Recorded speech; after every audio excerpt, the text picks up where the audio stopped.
A really long time ago. I do mean a really, really long time ago. I think back in the day, I was making videos for my old leftist channel, just making videos for other leftists to enjoy, and I was on Twitter all the time, basically, right? Following all these other leftist accounts and, seeing their posts and things like that, and retweeting and liking and enjoying what they had to say. And I can remember almost none of it now. None of it really sticks with me.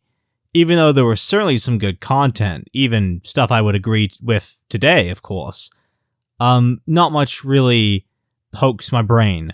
But there was this one tweet that I remember more than anything else, that maybe more than any tweet, in fact, that I've read in my whole life, which is truly saying something. At least now, anyway. At least something that I still remember, I still think about maybe all the time. Like, I can't stop thinking about it. It's always on my mind. And it was this guy who made the following tweet, and this is just paraphrasing, not his exact words. The best thing about no longer being part of the online atheist scene is being able to forget that creationists exist. That was his sentiment. That was the tweet. And the people who followed him liked that tweet, and they agree with him. And firstly, it was totally funny.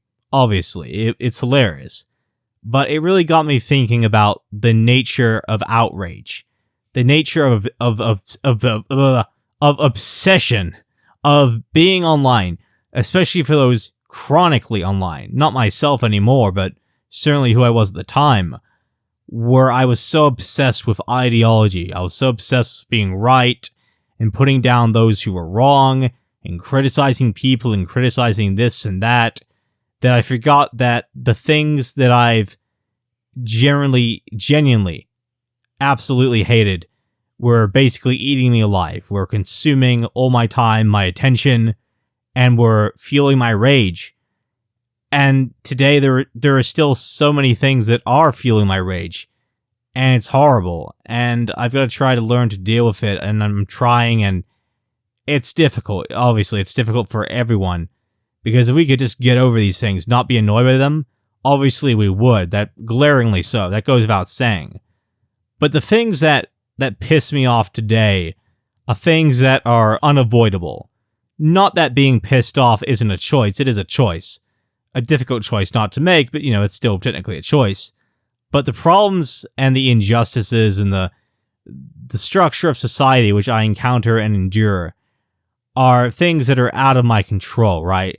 It's not just some people on the internet who believe some things, or people in real life who say some things and they have wrong opinions and bad takes and etc. It's actually the system I live in. We've all got to pay bills, we've all got to pay rent, we've all got to, we all have finances. We live under this horrible system known as capitalism. And yeah, the way society exists, the political system, the financial system, urban planning, urban design, the way your city looks, all this is completely and utterly out of your control. You can't do anything about it. I guess you could engage in activism. You could try to lobby a bunch of lawyers or political groups to change the way the government handles its policies. And if you can do that, if you're interested and you have the time and, I don't know, you just want to sacrifice yourself, you can totally do that. And it's great that there are activists. It's great that trade unions exist. It's good that the labor movement exists and it fought for, limiting the total working hours, and it fought for better wages for the proletariat and, protections and so on. So many things to possibly list. It's good that others took the initiative to actually change their society. Not that I could ever blame anyone who's not involved. I myself am not involved, or else I would brag about it, obviously. Now, when I realize that the things that really irk me, the things I find the grossest, are things that aren't within my control, that I can't just turn a blind eye to. I can't just, turn my focus away from. I have to pay attention to them because they pay attention to me. I find that quite to be the opposite of empowering. I find myself feeling really powerless when I reach and arrive at that, resolution, that conclusion, a realization of how life really works. There are some things which you just can't block out. You can't pretend don't exist because they absolutely do exist, and that's the whole problem. If you could just ignore them, then they would go away. They wouldn't exist. And that's the thing. You have the privilege of doing this with things in life which truly don't matter, or at least shouldn't matter to you anyway. People who are wrong on the internet, or even just people you encounter in real life who are just, I don't know, dicks or whatever. You can always not associate with them. You can always leave them, go away, People have bad takes. Most people, the vast majority of people, have incorrect opinions on virtually everything. And almost no people are correct even half the time, okay? That's just the reality. And it's not even just my reality, it's the reality of everyone, what most people literally believe about other people. Not even trying to be a misanthrope, just acknowledging the obvious glaring reality that's looking at you. And the thing is, when you're forced to endure the suffering of the way that society is set up, is organized, the political system, every single thing, the way society is designed, and you can't escape it. It's always in front of you. It's always painful. Just really, you don't know what to do. You can't escape it. You see that tweet I was referencing, right? About this guy, he was part of the online atheist scene. He was like, deep into all those forums and websites and Twitter accounts, these evolution dudes dunking on creationists. Like, okay, anyone who's even remotely sane believes in evolution. No fucking shit. So you're not even particularly smart for believing in something that any person who isn't like some backwoods, washed out redneck believes in. But secondly, it's like, why do you expose yourself willingly to people you absolutely despise? That's how you keep despising them. That's how you keep living in the pit of misery, in the hollow abyss of despair. But here's the thing, right? We live in an age where people who use the internet, who want to get political or semi-political, who want to get a rise out of people, right, will fall into two camps, right? They'll fall into two camps. They always will. You can categorize anyone into one or the two camps. Or maybe a bit of both, but that doesn't mean that the camps don't exist. They are a binary, but people can be, on either end of the binary. They can kind of dabble in both, if you get what I'm saying. So what I'm saying is that there are trolls, right? The stereotype of what I'm talking about, right?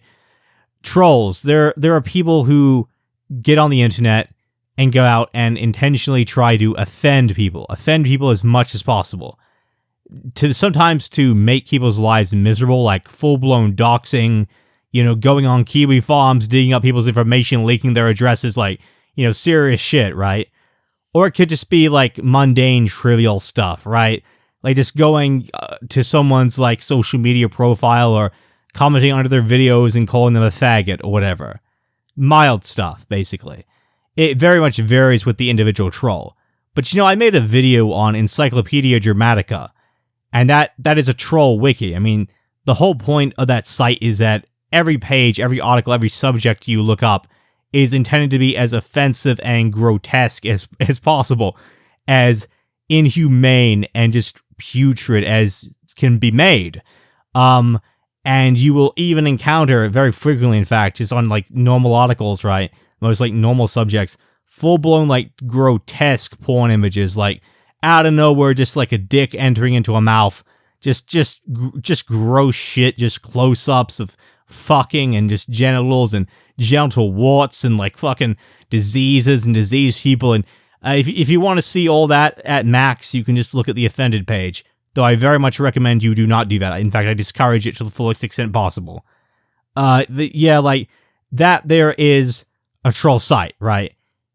And to be offended by that, right, you would have to go onto the site itself.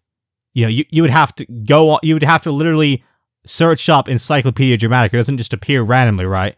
You'd have to go to Encyclopedia Dramatica and then start complaining. You would have to expose yourself willingly, intentionally, to the thing that makes you miserable. Now, why would you do that? Why would you go over there and start complaining and start, whinging about something that you could have easily avoided? In fact, it actually would have been easier to avoid. It seems it took some effort to go out of your way to be this offended, right? Especially to leave like comments and stuff like that. Why have so many people tried to get this site taken down? A parody site, a joke site, a little bit of comedy. Yes, I mean, it has some horrific imagery. Horrific, that's an understatement, if anything. But nonetheless, you don't have to go on it. Why has this site been banned? Why has, entire governments been against this site? Why have there been court cases, suing cases involving this site? Well, that's because there are those on the internet who fall into the second camp, right? You got the first camp, which is trolls. People who are going out of the way to offend people, to be as offensive as imaginable, right? To rile people up, right? To get some anger, right? To go out of their way to chase other people, to stalk them, to maybe even dox them, just to get all the information they can on them, and to make their lives a misery, a living hell. But then you have reverse trolls. Well, that's what I'm going to call them. I don't really have a different name, but whatever. We're just going to call them reverse trolls, right? They're the opposite of a troll. Where the purpose of a troll is to, do as much research as you can on a person, or stalk a person, or just create content, whatever kind of content it is. It could be Wikipedia style articles, or any kind of like essays or whatever, just to offend people, to be as offensive as possible, right? The role of a reverse troll is someone who goes out of the way, intentionally as well, to be offended, to present themselves as a victim, to be as offended as possible, to expose themselves to stuff that they know is going to, disturb them and make them upset, and then complain that, other people are making this content. Oh my god, how could they possibly make this content? This content is wrong, it's evil, it needs to be shut down.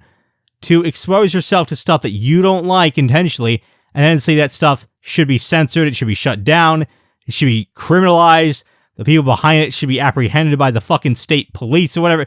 Just unhinged shit. And ironically enough, it actually does involve a fair degree of doxing, or unfair degree, if you will. There's doxing too. You can dox people that you're offended by. That happens. So, trolls, like trolls can be evil, but reverse trolls can also be evil. And in our day and age, because of all the offensive content, there's likewise, unsurprisingly, a lot of reverse trolls. People who are going to these sites and going to these Twitter accounts and just being as offended as possible, as opposed to minding their own business. A lot of work of the online left does not involve raising the left up. It doesn't involve positive content. It doesn't involve any kind of positivity or optimism or anything like that. It's not like, we should read some theory, or here's a good discussion and elaboration upon leftist ideology, or any particular ideology that's associated with the left. It's actually more focused on being aggressive rather than defensive. It's focused on bringing the right down. It's focused on going to rightist accounts and conservatives and reactionaries and mocking them and taking the piss out of them and offending them, right? And then acting offended themselves when they're exposed to the tweets and the content and like all the stuff that the right and individual conservative accounts showcase, the stuff they post. As though somehow these leftists didn't go on these pages intentionally to be offended, to post their own reactions and mockery to the things which offend them. And that's the life and role and really living contradiction of a reverse troll. Someone who claims they're oppressed or marginalized or discriminated against, but is actively seeking out that very content to which they want to report or complain about, or both, really, a lot of times both. And that's the contradiction, that's the problem. The thing is, I've been involved in a lot of online discourse, a lot of politics that I haven't even publicized, or at least not on YouTube, or not on this platform, right? Not on not with my voice, right? Just text, right? I've been on Reddit a lot. It kind of slowed down after I got banned.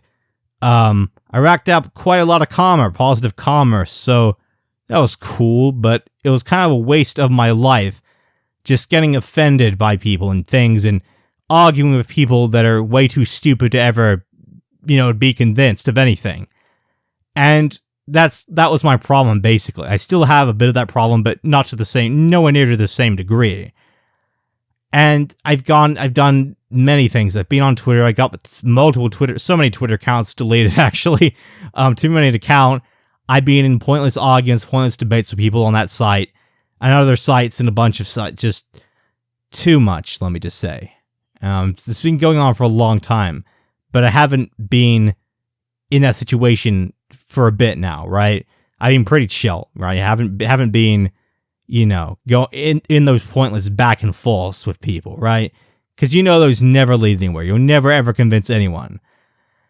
And the truth is that, again, if you don't pay any mind to creationists, you will forget they exist. They won't occupy your mind. They won't torture you. You won't be tormented. If you truly hate them, and how couldn't you hate creationists, right? You wouldn't engage with them. You wouldn't seek them out. You wouldn't look at their Twitter accounts. You wouldn't even be curious about them. You want to forget they exist. And when they're not in your sight, when you're not going after them, you do forget they exist. As shocking as that might seem. I was engaging with capitalists all the time, criticizing them, aggressive back and forths, and I was amazed that people even defended capitalism, and they still do. Nothing's changed, obviously, but I never see that now. For the longest amount of time now, I've forgotten that people defend capitalism. I've forgotten that capitalist ideology is even ideology. Now I just see it as a system, right? Because that's something you can't avoid. But you can avoid its stupid defenders. You absolutely can. And it feels so good. It feels so good looking at it now, thinking about it now, but for the longest amount of time I never even thought about it because I never remembered at all that ideological capitalists even existed. How could something so ridiculous exist? Well, it only exists if you make it exist, basically. Because it doesn't exist in your consciousness when you're not paying attention to it. Here's the thing, most people are not going to agree with what you believe. And this is the problem with, I guess, what we call cancel culture, is that when we have all these influencers and these online creators and all these people who make some kind of content, they broadcast themselves, they make videos talking about their own political opinions or just anything. It doesn't even have to be political, right? The moment they say something that goes out of line with the majority of their audience, the moment their audience turns on them and they start viewing them as beneath humanity, not worthy, not deserving of humanity and respect. That's how they view them. And this is the problem. The problem is that, firstly, this person, especially if they're a leftist, right? This happens with leftists a lot. They already agree with your political positions more than probably 99% of the world, as shocking as it is, but it's true. Look at the global sphere, right? Oh, even America. Like, virtually no one agrees with you to the degree that this person you're canceling does, right? Including myself, right? It's like, the problem is that when it comes to policing the internet, something that is absolutely infeasible and ridiculous as well, it's like, you can't do this. You can't waste your life, and you'll never achieve whatever you want. Why stop listening to someone? Why disengage with someone's content? Even if you find it entertaining and interesting and enjoyable, by all means, you think it's good to high-quality content, great content even, why stop engaging it because this creator you're watching had a take you didn't like? Turns out they don't agree with you 100% of the time. Well, guess what? They still agree with you more than almost every other person on the earth. Dude, look, the vast majority of people in Nigeria do not support the concept of being transgender. They don't support transgender people in their transitioning. Most of them don't even believe transitioning should be legal. Does that mean that a war against Nigeria is any less depraved? That imperialism committed against the Nigerian people, the country of Nigeria, is any less horrible and evil? Are these people not deserving of humanity?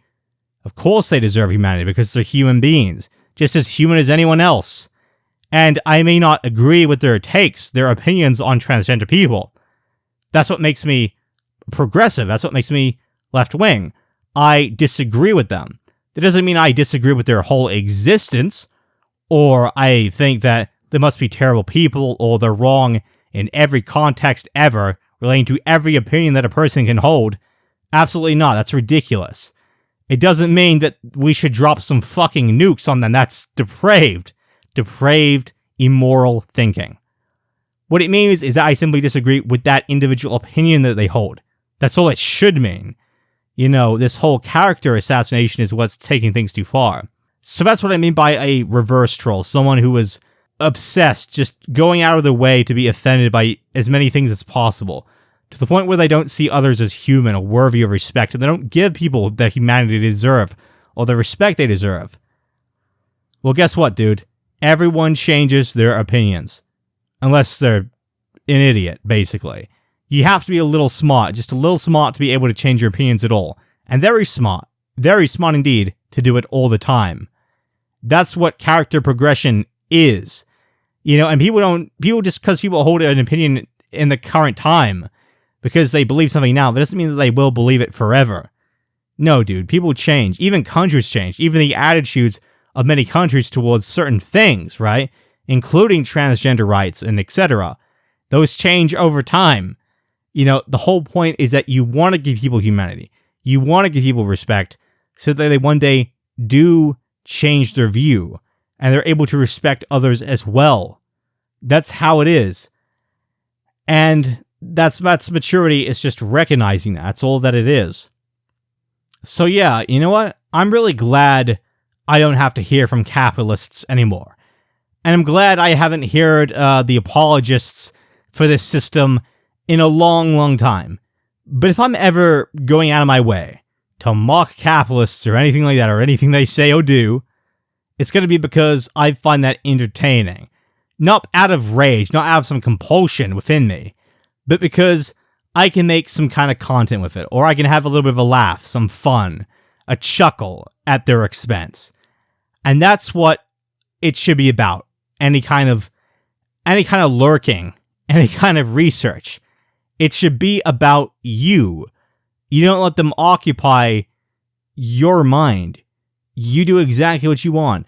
And the thing is, I don't doubt that the audience I'm talking to right now, I don't even think they agree with me politically on a quarter of things. Does that mean that I think my audience don't deserve humanity? Well, if I believe that they don't deserve humanity, then it's not related to their political opinions necessarily. It's related to how they express themselves. You know, the assholery I've been saying, you know. And I receive my fair share of retarded comments, don't get me wrong, but that's why I don't give them respect, because they don't give me respect. But when they do give me respect, regardless of what opinions they hold, then I give them respect, because that's what a respectable person is. And we're never going to get through this. We're never going to come to any good political conclusion, any kind of conclusion in life, unless we can just have a fucking conversation, as shocking as it is. Just a calm discussion, a civil discussion, whether we're agreeing or disagreeing about the problems of the world today. And, you know, the more rage there is, the cloudier things become, and the less likely we are to even be able to do that. That's the thing. You gotta stop following creationist accounts.